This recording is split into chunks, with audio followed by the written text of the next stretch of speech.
Sama-sama. Sama-sama.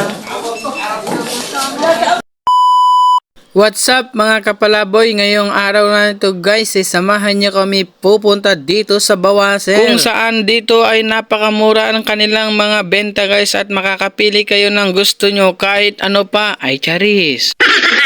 Kasama ko nga pala tong mga tropa na to guys na nakilala ko sa simbahan namin. Ay sana all. So dito nga guys ay pumasok na agad kami sa loob ng Bawaser at mamimili nga kami ng aming bibilhin. Ang bibilhin lang naman pala namin dito guys ay kaldero. So ilan na nga kami bibili ng kaldero dito guys. So, napakarami naman namin.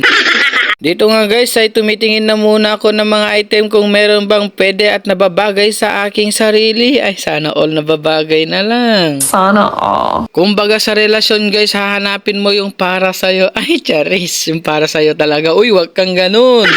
Maghanap nga pala kami dyan guys ng malaking kaldero. Baka sakaling merong mura dito sa Bawaser. Recommend nga nito ng ating kaibigan. Ay, English na naman yun. Ay charis. So dito nga guys ay habang naghahanap kami ng kaldero, ayan makikita nyo naman na napakaliit ng mga kaldero at kasirola nila. Kung nasa Jeddah ka nga guys ay dito lang matatagpuan sa Nada sa side ni Danube branch. Kung sadyang bibili ka lang naman ng panggamit mo sa kusina guys ay hindi na kailangan pumunta sa Balad para mamili. Syempre ang mahal ng pamasahe papunta doon. Dito nga guys matatagpuan mo ang Bawaser dito lang sa Nada guys. So mag Google Map na lang kayo kung hindi nyo alam. Ay sana all.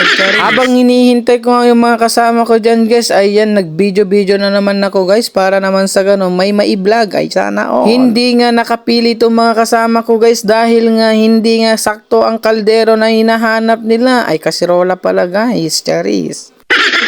No choice nga guys kasi wala silang napiling kaldero o kasirola dyan. O English na naman yun guys. Sorry. Dito nga guys ay kumpleto talaga ang kanilang mga paninda. May tissue etc. At marami pang iba. Ay charis. Kung gusto mo naman makamura ng tissue guys ayan punta ka lang dito. Dito ka lang mamimili kay Bawaser. Hindi nga masasayang ang oras mo sa pagpili dito guys dahil marami kang choice. Ay English na naman. Ay charis. Kung may baby ka man o anak dyan guys so ayan ang daming pampers. So dito naman kasi marami kasing pagpipilian na pampers. May hinahanap nga ako dyan guys kaso ikaw na lang yung kulang. Ay charis, sumugot. Dito din guys, kumpleto nga ang mga kanilang gamit dito. Shampoo, panggamit sa katawan at marami pang iba pabango like that. O English na naman yun. First time ko nga dito pumunta guys ay nagandahan ako pero nung paulit-ulit akong pumunta dito ayun, nag-vlog na ako. Ay charis. So ayan guys, kung gusto nyong bumili ng mga sabon nyo dito, maraming pagpipili. Kung gusto nyo magpapogi, magpaganda, ayan, order na kayo dito. Ayan, o, nagpapapogi na siya daw.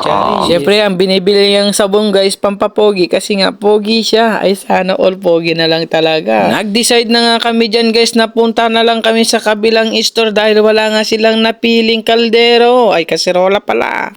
Ano ba yan? Kaldero ko ng kaldero. Ay, may rice cooker naman ako. Kasirola nila. Ano ba yan? So, paano ba yan guys? Hanggang dito na lang ang aking video. God bless! Malit, bitin. Charis.